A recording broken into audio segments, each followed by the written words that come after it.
कई जलाली आशिक होंदे सी उन्होंने ने लिख देना उत्ते शेर भी अपना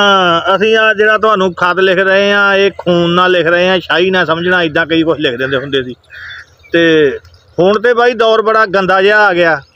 हुण ते मंगनी जिहड़ी आ 10 मिनट भी नहीं कढ़दी बल्कि हुण जिन्नियां मंगणियां जां जिन्ने विआह हो रहे आ सारे पसंद दे ਉਹ ਮੁੰਡੇ ਆਪੇ ही कही जाते हैं मेरा फलाने थां कर दिओ कुड़ियां भी कही जांदियां साडा फलाने थां कर दिओ ते घरां वाले भी बेचारे माँ पे मजबूर आ वो कह देंदे आ ठीक आ जी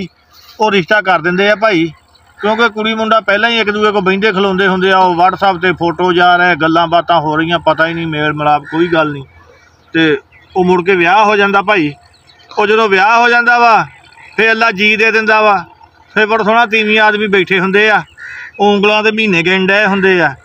ਕਹਿੰਦੇ ਵਿਆਹ ਨੂੰ ਤਾਂ ਹਾਲੇ 7 ਮਹੀਨੇ ਹੋਏ ਅੱਲਾ ਨੇ ਜੀ ਵੀ ਦੇ ਦਿੱਤਾ।